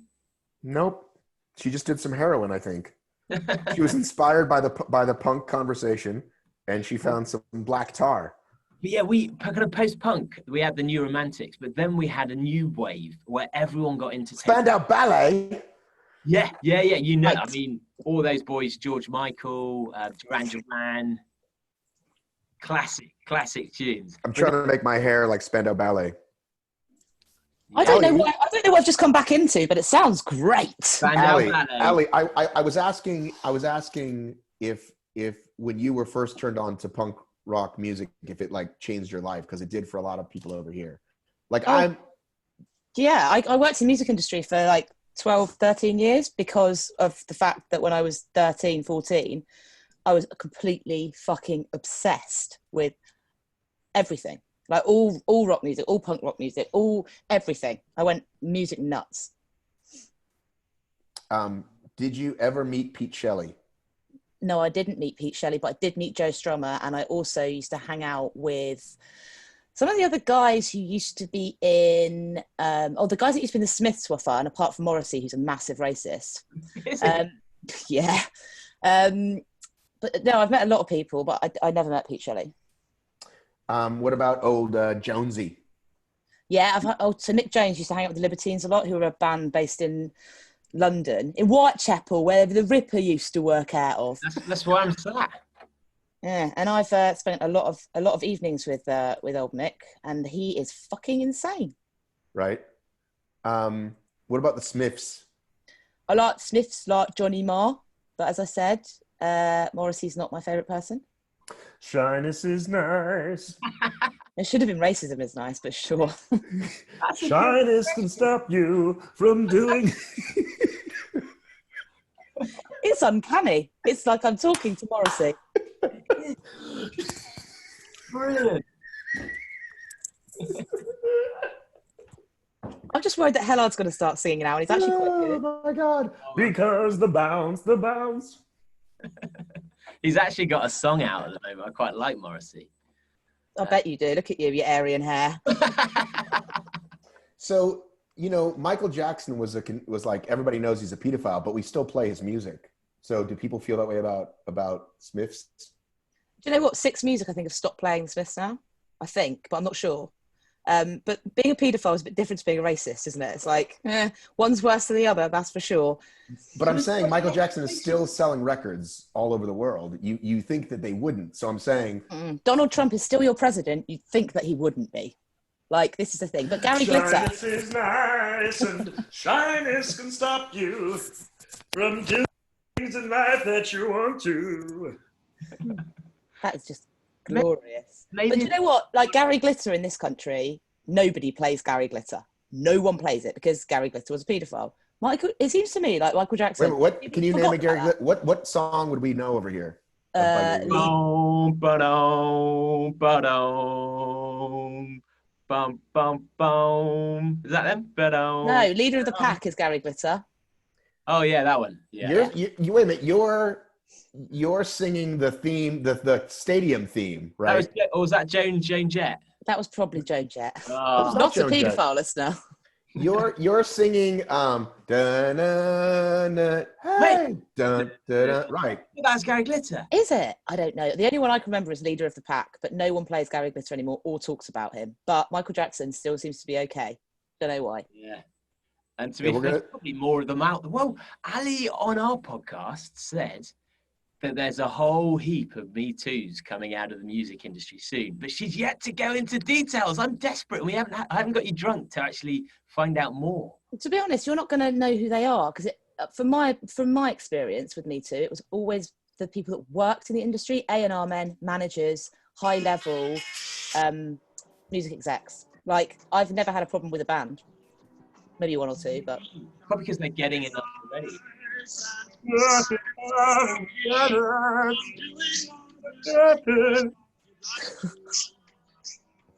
Morrissey's racist. I missed that. Yeah, Morrissey's a bit of a racist. You know, if I do this on YouTube, this is all going to get like taken down because of the rights out there.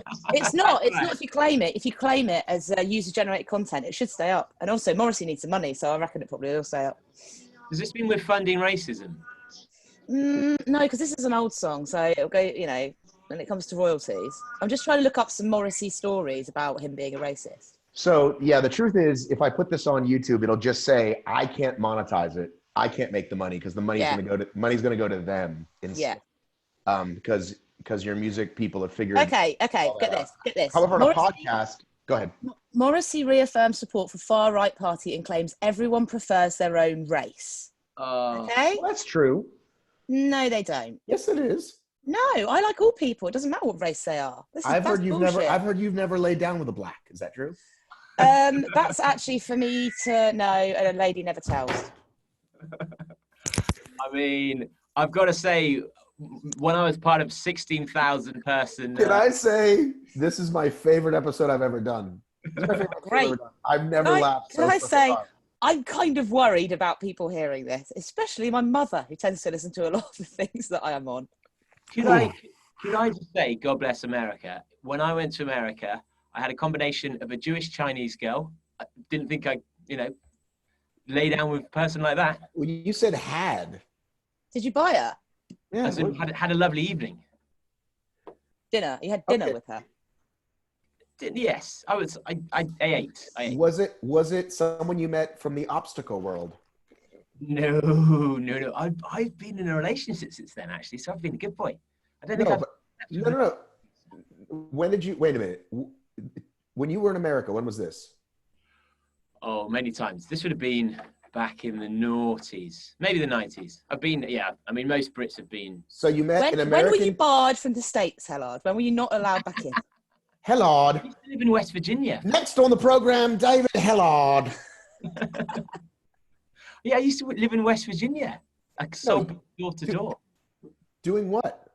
I was there's this company called Southwestern that you'll probably know someone who knows someone that sells educational books as a student job. You went door to door and sold educational books. Yeah, in Charleston, West Virginia. And what do How you many bored housewives did you bang? I don't think I had anything that summer, actually. Man, I didn't even sell it. You're a bad salesman. Yeah, it's true. The rumours aren't... Well, to be fair, it's West Virginia.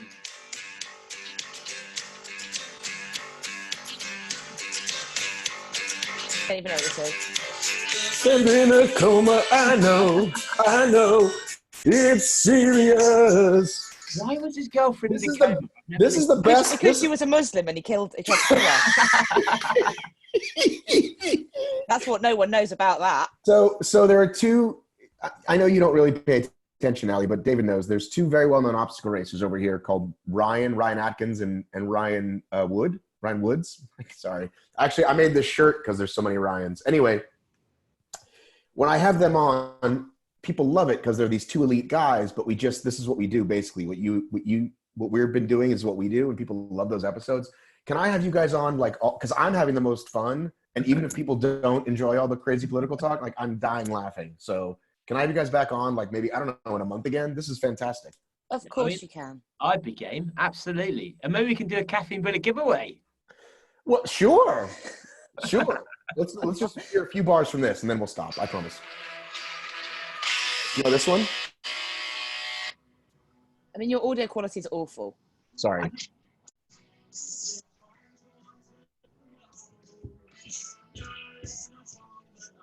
You have Morrissey. What is it?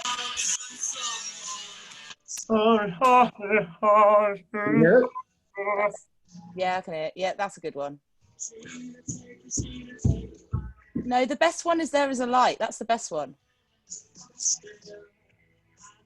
The Smiths passed me by when I was... I've just sold like 12 Smiths records. Brilliant. I bet they're thrilled. People are gonna run to their fucking local shop. See, What? You know that no shops in the UK sell records, right?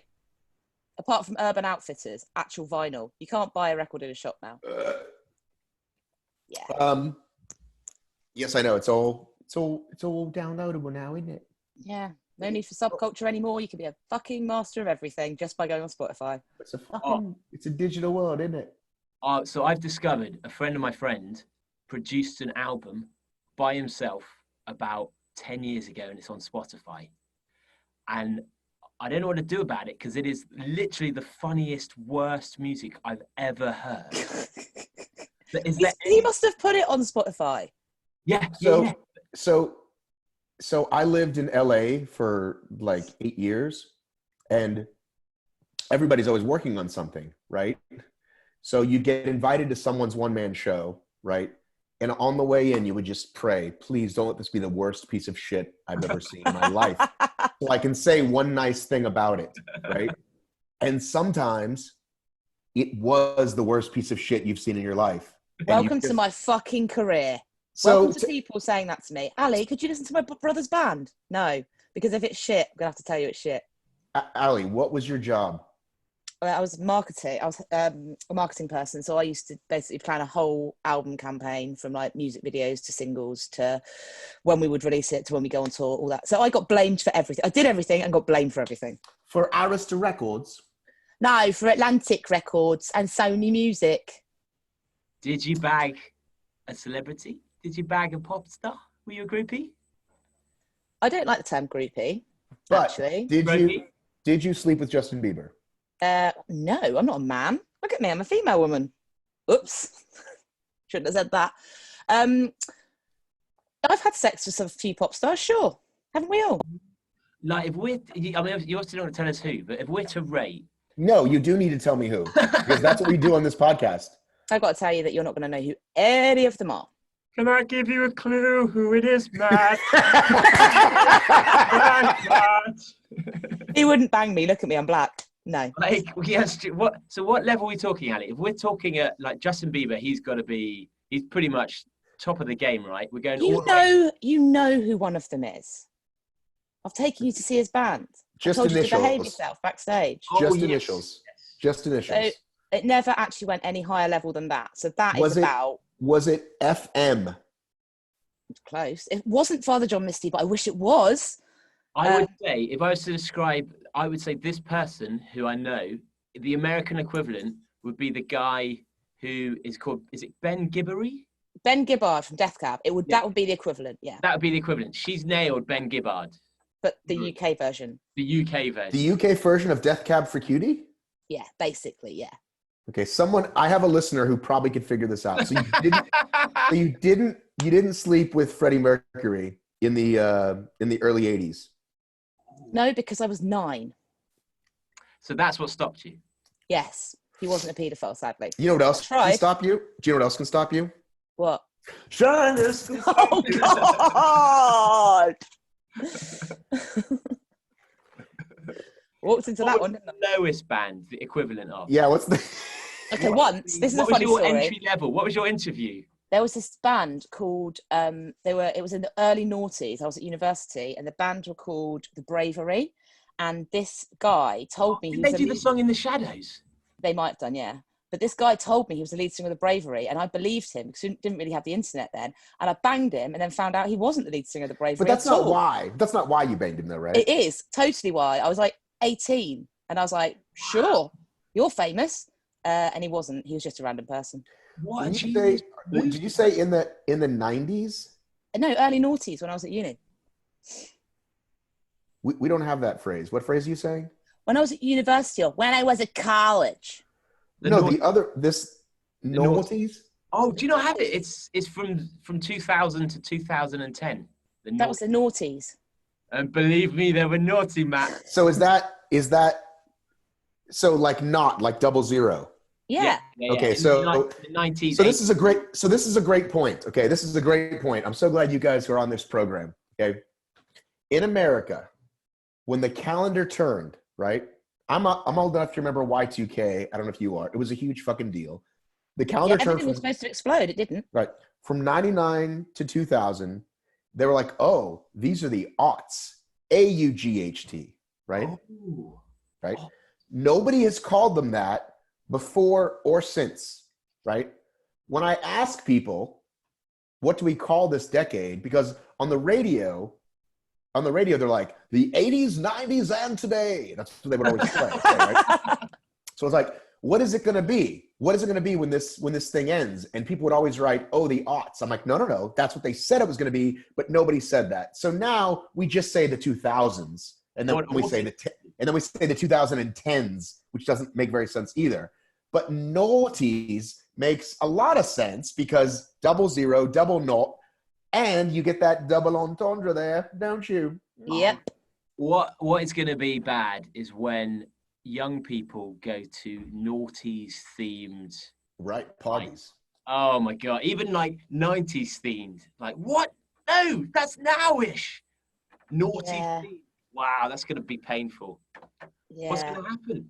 They're going to get loads of older people to come in and start doing inappropriate things. So happened in the noughties. So it wasn't just about paedophiles. It was about rave. Rave culture came back in the noughties in the UK. Yeah, that's true. That was the 90s. Did you have rave culture, Matt, in the 90s? Massive. Oh, good times. Massive. Josh and I discussed this on the last episode of Davis and Chase. We discussed this whole. He was, I never really. It was never really my scene, man. What, the noughties? No, rave culture. It's just like, look at me. Yeah. This is kind of how I've always looked. Like I never. Prodigy. Oh my god! If you want to get pumped for a race, put on some Prodigy. You will lose your shit. No, I never put that music on. I would much rather listen to like actual like. I'd much rather listen to like actual like rock or rap. Okay. Yeah. I mean, there's some British rap. Some good. Some less so. Has Stormzy made it there? Actually, there's some really good British rap, but that's not rap. That's grime. That's grime. Who's your largest international rap star? I guess grime would be Stormzy. I don't even know who that is. Ooh. International. My son would. My 10-year-old listens to everything. So if it's good, he finds it. We've got I'm not very good at listening to the radio now, so I can't really tell you the answer to that question. We don't really have anyone internationally, I wouldn't say. Maybe ever. From rap or from grime. You know what I love? Here's what I love about the English that we're missing here that we don't seem to have. You sing songs about teams or people. Like naturally it gets born, and I think that's brilliant. Like we have soccer's now becoming a thing now in America, and so like they're trying to do it, but they're all dumb, they're all lame. It's not very organic. It's all very forced. Your sports are so much more led by someone going dun dun dun, or the cheerleaders, or it's actually organised by the loudspeaker. Right. Yeah. Whereas if you're a football team, that's because if you think about all of our football teams, they all travel across the country because you can travel everywhere, which means fans travel away to every game. But like when Ricky Hatton was fighting what's his name, and like. They were singing. They made up a song for him, right? And I was like, "That's so fucking cool." Do you know what I'm talking about, Allie? You want a song? You're talking about the punchy game, the punchy punch. The punchy punch game. Yes. I'm not interested in that. That's a load of old shit. So it was basically Winter Wonderland is what it was, but like they still did it. Yeah. Like, take a tune that exists and just sing some. But that's so cool to me that you do that and you make up things. And like, again, America's now becoming like it's so fucking fake to me. To me, okay, people that wear the fucking sweater of the local team here, it's just as bad as wearing a tri-suit, right? It's just all fucking hipster douchebags. Really? It's as bad as wearing a tri-suit? It's not. That's awful. That's a terrible. No, you guys do it. It's real. It's in your blood. You grew up in that fucking town. It's who your dad rooted for. You walked to the fucking stadium together. Here, they took a fucking Uber to the stadium, or they took an Uber close, and then they walked the rest of the way, and they put on their fake fucking thing, and they sing a bullshit song. But you know that we can also buy those fake jumpers in Urban Outfitters in the UK for like £50, and they mean nothing to anyone. And we walk around in them. The team one or the team one? The team one, not the tri-suit. Like you go into Urban Outfitters and they've got all the fucking team jumpers and all the like trendy arseholes in Hackney are walking around wearing them, not really understanding why. Okay, you have to define what a jumper is for Americans. Ooh. It's like a sweater. Right. Because you also use this term kit that we don't really use. Yeah. Oh, do you not use kit? What do you wear? What do you take? A uniform, a shirt. Is that why you're shirtless when you race? I don't race that way. So when you go to a race, what's in your bag? What's the stuff? What do you call the stuff you put in your bag? For after? You kit. No, they don't. Nobody says that. It's just your. It's like, this is my bag. I do. You know what I do own? Hang on. I don't know if I want to see this. To be quite frank. Is it? I've got one of those. Kit bricks. Oh, see, man. Kit. Right. Kit bricks is called kit bricks because you put your kit in it and you can nobody zip it in together America like bricks. Nobody else knows that though. Kit bricks. How is kit brick a product still? Like, it is the worst product. They're too small. But then you have to buy 3 or 4 of them, zip them together to make it work. They're tiny. Corners are really solid. It's really hard to carry. Can I ask a question? Why do kit bricks have gel holders on the outside of the kit bricks? Like you're going to run with it on your shoulder and like just grab a gel out of it. Don't understand that. So we have to wrap this up soon, by the way. Yeah. Not because I'm not enjoying myself, because I want to save some for the next time, right? I can't show you all my tricks like the first, you know what I mean? Well, show us all your kit bricks. Right. Allie, it's like when you're trying to woo a man, you're not going to give him all your bed tricks the first night, right? You got to give him I ain't giving him any bed tricks the first night, buddy. Bravery, then boy. Unless he says he's on a B-rate shit indie band, and then he gets the whole shebang. I think next time we should read out a list of bands and tell us if 19-year-old Allie would have slept with them or not. Okay, can we do the same for you? Might be your yes. I know. Did you guys watch Fleabag? Yes, I am Fleabag. Is that basically you? Mm-hmm. It's loosely based on my life. Did you attempt to sleep with a priest? I did. haven't attempted that yet, but there's a church around the corner. So, I'm going to do it now. So I'm going to tell you this quick brick story, and then we got to wrap up. So when I see a product for OCR, right? This kind of rounds us back around to the whole sales and making money thing. Yeah. I reach out to them. Hey, maybe we can work together. Maybe we can advertise. We can write a review. And it gets a little sticky, right? Because I'm like, hey, I can't guarantee you're going to get a positive review, right? Like, yeah. So they get a little weird about that. But once in a while, I love the fucking product and it works out great. So I'm not just reading the script. So I was just throwing everything in an old gym bag. So it just wasn't great. Kit bricks for me worked great because I could put my race stuff in one, keep my podcast equipment in another, zip them together. It fit on a plane. I could wear it as a back. It was great. I made a video, a very humorous video, which I would link in the show notes if I remember. I probably won't remember. They loved it. They shared it multiple times. They loved it, right? Then they went away for a while.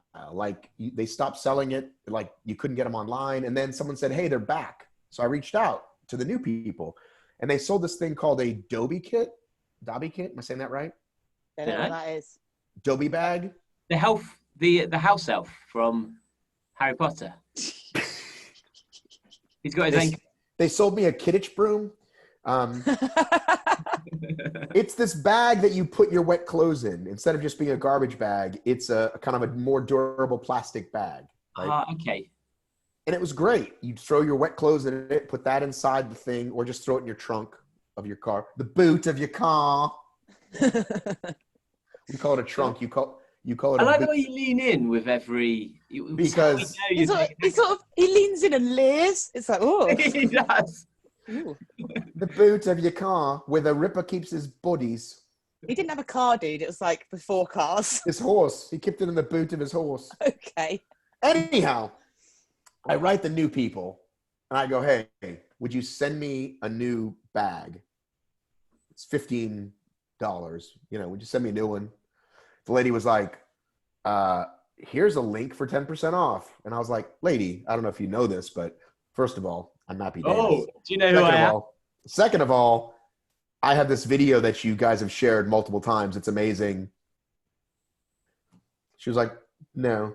And I was like, all right, well, fuck you. Like, you know what I mean? Like, if you're that dumb that you can't give me a fucking $15 product, then, why am I going to waste 5 seconds on you? So I never even asked her for advertising or whatever. That's how people are sometimes. Not very bright.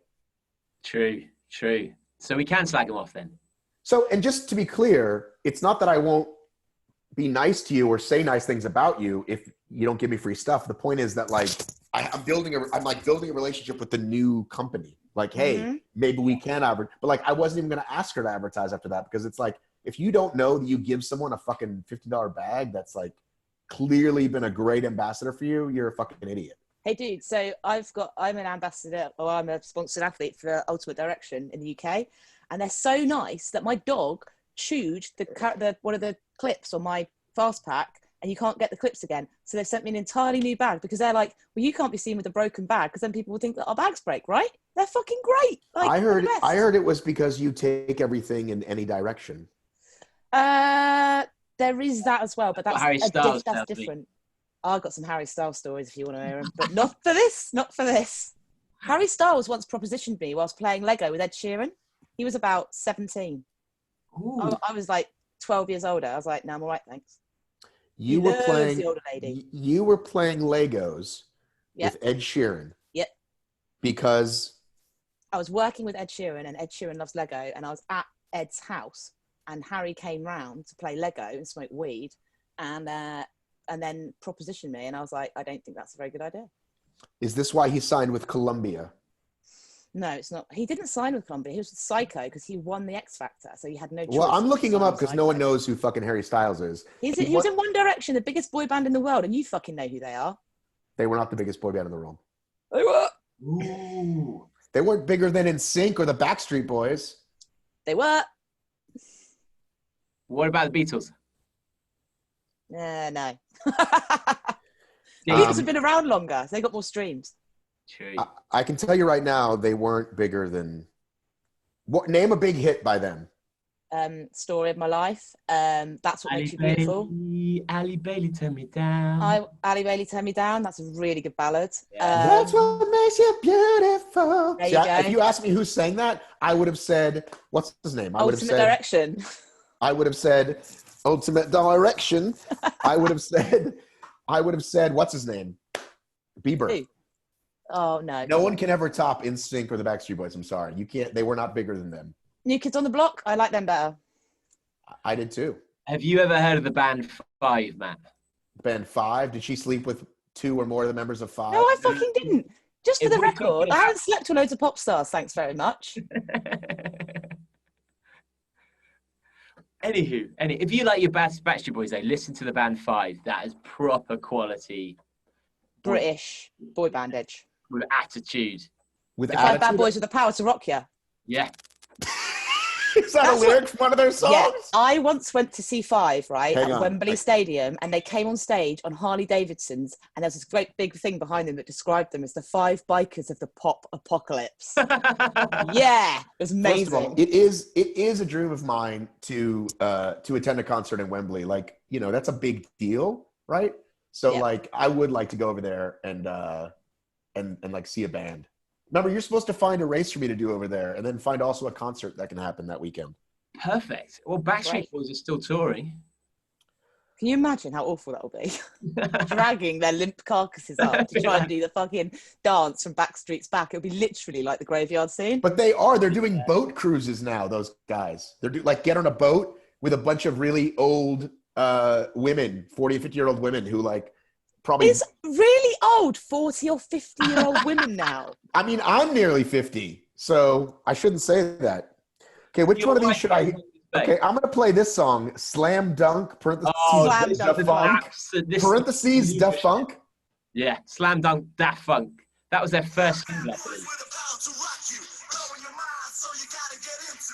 5, 4, 3, 2, 1, let's do it. So it's basically bad 80s rap? Is that what it is? No, it's not. It's 90s boy band. Oh, listen to that fucking funky bass. Yeah. But this is basically like when they wanted to make white people big in rap, this is what they sounded like. Yeah, 100%. Like kind of like the Prince of Bel-Air, that scene. Well, I did this, and then I did that, and then I got a cake, and then I shaved up the pants. But that's a tune. That Will Smith track is a tune. Can we play the podcast out to the whole of this track? What's that? You really want to see me, I'm gonna rock you. The weirdest lyric in this is the one that goes, "When the 5 of us make one." I'm like, is that like the human centipede or what? What is that? I think it's when they all put it in your bum and they all sperm at once. Yeah. Wow, that must be an American thing. Actually, Hellard knows what you're talking about. He went to public school. Guys, this has been literally my favorite episode ever. I can't wait to watch the part where I literally pass out. Because you guys were fantastic. We covered very little about the running world. I don't care. This is how the show goes. So listen, can we do like a swap? Like if I send you like some ORM gear, you can send me the sweet. We call that a hoodie. What do you call this? Yeah, hoodie. Hoodie, yeah. You don't call it like a jogger or something like. Hoodie. Can I get a sweet bad boy running hoodie? Yeah, we'll get one of them. All right. It'll probably take about 4 months because Jodie does it, but okay. Eventually it'll get there. It'll be vintage by the time it gets to you. Yeah. I'm gonna do a screenshot. Everybody smile or make a face or something. Hellard, you look like a ghost. Is there a light right in your face?